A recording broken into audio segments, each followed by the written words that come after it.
મહાભારતનું યુદ્ધ શરૂ થયું અને જ્યારથી શરૂ થયું ત્યારથી અશ્વત્થામા દુર્યોધનને કહે છે, તું ચિંતા નહીં કરતો, હું પાંડવોને મારીશ, પણ પાંડવોની રક્ષા સ્વયં પરમાત્મા કરે અને કોણ મારી શકે? આમ કરતા કરતા 17 દિવસ પૂરા થઈ ગયા લ્યો યુદ્ધના. ભીમે દુર્યોધનની જાંગ તોડી નાખી. ભીમ ના દ્વારા જાંગ તૂટવાથી દુર્યોધન તળાવના કિનારે પડ્યો છે અને અશ્વત્થામા એને મળવા ગયો. અશ્વત્થામાએ જઈ અને દુર્યોધનના સમાચાર પૂછ્યા ત્યારે દુર્યોધને કહ્યું કે ભાઈ, તું કહેતો તો ને કે તું પાંડવોને મારીશ, પણ કંઈ તે કર્યું તો નહીં. હા, તું મિત્ર કહે છે, હું તારા ભરોસે રહ્યો, તે કાંઈ કર્યું તો નહીં. અને આમ તારે કાંઈ કરવું નહોતું તો આપણી મિત્રતાનો અર્થ શું છે? ત્યારે અશ્વત્થામાએ કીધું કે તું ચિંતા નહીં કર મારા મિત્ર હે દુર્યોધન, આજે રાત્રે જ્યારે પાંડવો સૂતા હશે ને ત્યારે હું એની કતલ કરી આવીશ. રણ મેદાનમાં આ વ્યક્તિ જીતી ન શક્યો પાંડવોને, તો રાત્રે ષડયંત્ર કરી કતલ કરવાની આખી યોજના બનાવી. અને તે રાત્રિએ અશ્વત્થામા આવ્યો, પણ ભાગવતમાં લખ્યું છે અશ્વત્થામા આવે ને એ પહેલા ભગવાન પહોંચી ગયા અને ભગવાને પાંડવોને જગાડ્યા. મધ્યરાત્રિ થઈ છે. પાંડવોને જગાડીને કીધું કે ચાલો આપણે ગંગાના કિનારે સંધ્યા કરીએ. એટલા બધા આશ્રિત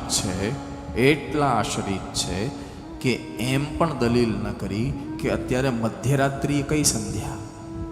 સંધ્યા તો સવારે હોય, પણ આશ્રિત છે. હા, એક નિયમ છે સાહેબ, જેનો આશ્રય સ્વીકાર્યો હોય ને એની સામે દલીલ ન કરાય. એ કે એટલા માટે આપણે ત્યાં ત્યારથી કહેવત છે, તમે કહો તો દિવસ અને તમે કહો તો રાત. પછી તો એને એમ જ કહેવાય, અબ સૌંપ દિયા ઇસ જીવન કા સબ ભાર તુમારે हाथों में. हाँ, अब सौंप दिया इस जीवन का सब भार तुम्हारे हाथों में. अब सौंप दिया. गाइए, सब गाइए. सब भार तुम्हारे हाथों में है. जीत तुम्हारे हाथों में है, हार तुम्हारे हाथों में है. जीत तुम्हारे हाथों में है, हार तुम्हारे हाथों में. મને આની એક પંક્તિ બહુ ગમે છે. હા, મુસાફર ભજન મંડળ સાંભળે છે, ભજન મંડળ છે, ભજન ગાય છે પ્રીતમ કાકા, તો મને આની એક પંક્તિ બહુ ગમે. मुझ में तुझ में बस भेद यही, मुझ में तुझ में माराમાં તારામાં ભેદ એટલો, मैं नर हूँ तुम नारायण हो. मैं नर हूँ तुम नारायण हो. भेद શું? मैं हूँ संसार के हाथों में, संसार तुम्हारे हाथों में मैं हूँ.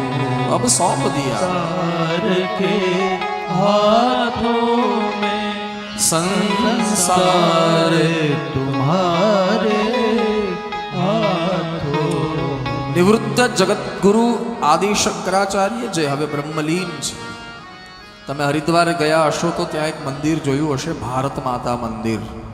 નિવૃત્ત જગતગુરુ શંકરાચાર્ય પરમ પૂજ્ય, જો કે હવે તો બ્રહ્મલીન છે, સૂક્ષ્મ સ્વરૂપે છે, પણ મારી વ્યાસપીઠના અખંડ વંદનીય એવા સત્યમિત્રાનંદ ગિરિજીને આ પદ બહુ ગમતું. મને સ્મૃતિ થાય, હું પ્રણામ કરી લઉં. ની ચેતના, એમને આ પદ બહુ ગમતું, બહુ ગાતા, બહુ ગાતા.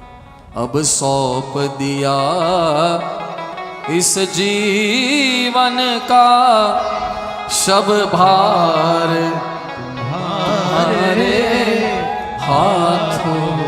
सब सौंप दिया. જ્યાં આશ્રય કર્યો હોય ને સાહેબ, ત્યાં દલીલ ન કરાય, દલીલ ન કરાય. ઘણા લોકો છે ને ગુરુની સામે દલીલ કરવા બેસે છે. ગુરુ એમ કહે ને આમ કરવાની જરૂર છે, હવે તમને થોડી ખબર પડે, લે તો ગુરુ કર્યા હું કામ એને, તારે થઈ જવું જોઈએ ને ગુરુ, તને જો બહુ ખબર પડતી હતી તો. હા, ઘણા તર્ક બહુ કરે, બહુ તર્ક કરે. જે આશ્રય સ્વીકાર્યો છે ત્યાં ક્યારેય તર્ક ન કરવો. ના ના, ગુરુની આજ્ઞામાં, સંતની આજ્ઞામાં કે ભગવંતની એટલે કે ભગવાનની આજ્ઞામાં રહેવું એ શિષ્યની પરતંત્રતા નથી. સમજાય? એટલા માટે ફરીવાર કહી રહ્યો છું, સંતની, ગુરુની અને ભગવંતની આજ્ઞામાં રહેવું એ શિષ્યની, સાધકની પરતંત્રતા નથી, પણ પરમ સ્વતંત્રતામાં એનો પ્રવેશ છે. જે આજ્ઞા છે પરમ સ્વતંત્રતામાં એનો પ્રવેશ છે. અબ સૌંપ દિયા. અહીંયા પાંડવોને જગાડ્યા, પાંડવો જાગ્યા. ચાલો આપણે ગંગા કિનારે સંધ્યા કરીએ. અને પરિણામે પાંડવો હર્ષિત થઈ અને ભગવાન કૃષ્ણ સાથે સંધ્યા કરવા માટે નીકળ્યા છે. આ બાજુ અશ્વત્થામા આવ્યા. અશ્વત્થામા આવ્યો, એણે જોયું તો પાંડવો મળ્યા નહીં. હવે જ્યાં પાંડવો મળ્યા નહીં ને એટલે વિચાર કરવા લાગ્યા, અરે રે, આ પાંડવો ગયા ક્યાં? અને પરિણામે દુર્યોધનને શું જવાબ આપવો એમ સમજી પાંડવોના 5 યુવાન પુત્રો સુતાતા એના મસ્તક કાપી નાખ્યા. હા, 5 પુત્રોને મારી નાખી. જોળી ભરી, એ જોળી ભરી અને લોહી નીતરતી જોળી ખભા પર નાખી અને દુર્યોધન પાસે. દુર્યોધનને જઈને કીધું, લે તું કહેતો હતો ને કે પાંડવો મરે નહીં, પાંડવો મરે નહીં, પાંડવોને મારી લાવ્યો. અસત્ય બોલ્યો આ માણસ. હા, દુર્યોધન પણ હરખાઈ ગયો. દુર્યોધનને એક વરદાન છે કે જ્યારે એને હર્ષ અને શોક બે સાથે થાય, હર્ષ અને શોક બે સાથે થાય ત્યારે જ એનું મૃત્યુ થાય. આવું વરદાન છે. અને પરિણામે જ્યાં સમાચાર સાંભળ્યા કે પાંડવોને મારી લાવ્યો છે, હરખાઈ ગયો અને અશ્વત્થામાને કીધું, અશ્વત્થામા એક કામ કર, 2 મસ્તક મને આપ. કયા કયા? બોલે અર્જુનનું અને ભીમનું મસ્તક મને આપ. કેમ? બોલે મારે એને ટકરાવવા છે. આટલો બધો ક્રોધમાં છે આ માણસ. 2 મસ્તકો આપ્યા અશ્વત્થામાએ. ટકરાવવાની વાત અલગ રહી, માત્ર એ મસ્તકો દબાવ્યા, મસ્તકો તૂટી ગયા. એ સમયે દુર્યોધને અશ્વત્થામાને કીધું કે અશ્વત્થામા સાચું બોલ, આ કોણ છે? પાંડવો નથી. કેમ? બોલે હું દબાવું ને તૂટી જાય, આટલા કોમળ મસ્તકો પાંડવોના ન હોઈ શકે. બોલ આ કોણ છે? ત્યારે અશ્વત્થામાએ કહ્યું કે આ પાંડવો નથી, પાંડવોના પુત્રો છે. અને જ્યાં પાંડવોના પુત્રોને મારી લાવ્યો છે આ સાંભળ્યું એટલે દુર્યોધનને શોક થયો અને દુર્યોધનનું મૃત્યુ થયું. પણ દુર્યોધન મરતા પહેલા બહુ સુંદર બોલ્યું કે અશ્વત્થામા, તે આ કર્મ ઘોર કર્યું છે અને તારી નિંદા થશે, પણ તારી નિંદા તો થશે, પણ તારા મિત્ર હોવાના નાતે આ કૃત્યથી મારી પણ નિંદા થશે. એ ભાઈ, અમારા કુળમાં અમને પાણી આપી શકે, અમારું તર્પણ કરી શકે, એટલા માટે તે એક દીકરો બચવા દીધો નહીં. દુર્યોધન મરી ગયો.